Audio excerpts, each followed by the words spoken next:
So I'm just going to talk my way through it. All right, so I had a question today about planting tomatoes, which I get pretty much every year. So I am going to pot up some tomato seeds and show you how simple it is. First things first, get yourself organized. I am writing my tags. It's nice to have those on hand so that you know, if you're distracted in the middle of this and you have to come back and you've got seeds in your pots already, sometimes it's hard to remember what you were doing. So it seems like a simple thing, and it is a simple thing, but it's one you want to remember to do. So I'm going to talk about the soil first. This is an aluminum pan that I bought just for this purpose. I bought a whole set of them off of Amazon, and I just reused them year after year, and they work really well for this. And this is the soil I'm using. This is about a ratio of maybe 3 parts of organic potting soil. You don't want any chemicals in it. You just want, you know, bare bones potting soil. And about 3 parts of perlite. You want it to look a little bit like Oreo cookie crumbs, and maybe get a good shot of that. So what I do is I put it in these pans and I wet it pretty thoroughly. You want it wet enough that when you push down on it, that there's almost like a little bit of standing water in the soil, so that it heats evenly. And so I put the oven on 275 degrees, and I make sure that this is like on a cookie sheet or something sturdy, because you know, otherwise you don't want to have like a leak or something. And I put this in the oven, and the time is not important, but what is important is the temperature. I use just a thermometer like this, and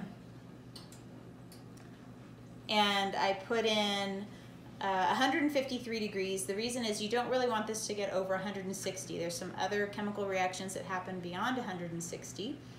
And if I put this at 153, I've noticed that the carryover heat will get basically to 60 and then come down. If I let it go all the way to 160, it tends to have a carryover heat that takes it up closer to 170. So I set this, and it beeps for me when it reaches that temperature. And then of course you want to let it cool off. So this is all cooled off and mixed together and ready to go. And I'm going to say one thing about baking soil. I've had plenty of people tell me, like, gosh, that seems like so much extra work, and what is that? Oh, and I don't want to do that. But here's the thing. You can spend 30 extra minutes baking your soil and have no problems with things like damping off or other diseases that typically will kill your plants. Or you can not do this step and take your chances, plant your seeds, and then hopefully in the next few weeks your plants will survive. If you don't do this, damping off is a pretty common one, where you think you have healthy seedlings, and then one day you come back and they look like they've just broken in half and died. And in that case, you've wasted 3 weeks of your time waiting for those things to grow. So I think it's worth the extra time to do this. I have never lost one to damping off since doing this. So these are the bags that I like to use. I got these off of Amazon too. They come in different sizes. I think this, you can kind of eyeball it. You don't have to have this exact size, just whatever you're comfortable with. I have found that when I make them really small, I have to transplant too soon, and it makes more work for me. So this one's nice because there's enough room for this to grow all the way until May, when I'll need to put it out in the garden. So they come like this, but in order to stand up nice and sturdy, I flip them around inside out, and then I tuck the edge down top just a little bit. They will stand in your tray much nicer that way. So, you know, get yourself some kind of spoon or whatever. I have my soil, I have my bag, I have my tag, I have my seeds, I have my water, and I have my tray, and it's all set up so I'm not scrambling around looking for things at the last minute. So I'm just going to start putting my soil in, and I'm only going to do 2 of these. I'm only going to film 2 of them. I don't think you want to watch me do an entire tray, but you know, eventually I'll fill this whole tray.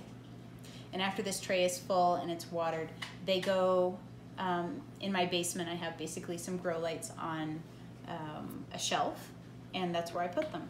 You can also add a heat mat. It'll speed them up, but tomatoes don't necessarily need a heat mat. Okay, so I'm gonna push this down into the bottom of this pot, and I don't know if you wanna get closer so you can see what that looks like. This is important to push it down because otherwise you won't have any stability and they will start falling over. So, you know, just get it in there nice and sturdy and then just keep filling up the pot.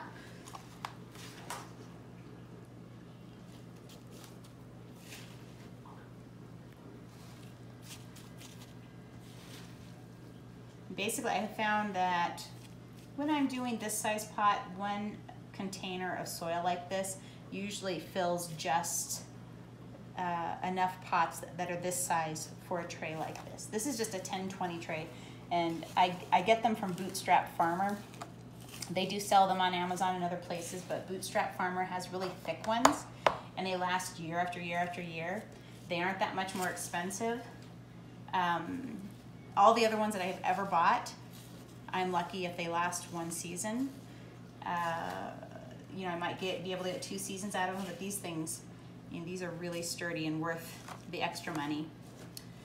So, okay, I fill it like that, and I'm gonna get my other pot and fill that real quick, and I'll probably fast forward through this part so that they don't have to sit and watch another one. But there's a reason I'm doing 2, and that is because when I do these kinds of things, I generally fill this whole tray. I fill the pots for the whole tray before I put the seeds in. It's a lot easier to keep track of what I'm doing if I do it assembly line style like that than if I try to pop a seed in after every pot that I fill. Especially if you have kids in your house or other things going on, it's really easy to get distracted. You know, even just for 10 seconds, I find sometimes like, oh, I can't remember if I put a seed in something or not. So if I do it this way, then at least I know that none of them have seeds. I can fill a whole tray and none of them have seeds until the very end. So I'm only doing 2 for a demonstration, but imagine these are all filled basically. So go ahead and mark these. I'm using Big Rainbow in here. And I'm gonna put my hole in here. So maybe you can zoom in, but that's about deep enough. Just, I guess that's maybe about a ½ inch.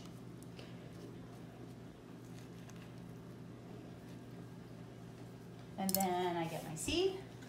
And I know on a lot of packages it tells you to use 2 seeds, but you know, some of my seeds are pretty expensive depending on the variety it is. So I usually just do 1 seed. This is the beginning of March. I have time enough that if I notice in a week that these haven't germinated, I'll just pop another seed in then. But if you get good seed, you're gonna have really good germination. This seed is from Park. I get really good germination with them. I get seeds from Baker Creek. I have really good germination there. So, or I save seeds. If I have saved them, I know they've been treated well, and I get good germination with those too. So I don't worry too much about it. So I'm gonna pop this in there. So they're down in the hole, and like I said, I normally do a whole tray, so I just be putting seed after seed after seed. You might want to back up a little bit so they can see the whole thing. So normally I'd be doing all of these, and I can fit 5 here and 5 here, so this whole tray will fit 10 plants. And I have the seed down in the hole, and then I just cover this up, and you don't need to tap very hard, you know, you don't need to press the soil down very hard. You know, that's it, that's really all it is. So imagine that I have this whole tray full.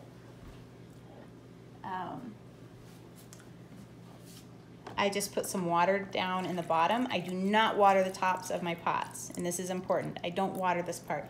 You will wash your seed down too far. With these trays, what you do is you put the water in the bottom, and it absorbs down at the bottom of the pot, and everything just stays wet. So I have some clear plastic domes that I use for the top of these. So after I get this all full, I will take another picture of it and show you, but it's just this, the clear dome. I leave the vents open, and I put it on the shelf underneath the grow lights, And if I have a seedling mat that's available, then I use that too. And that's about it.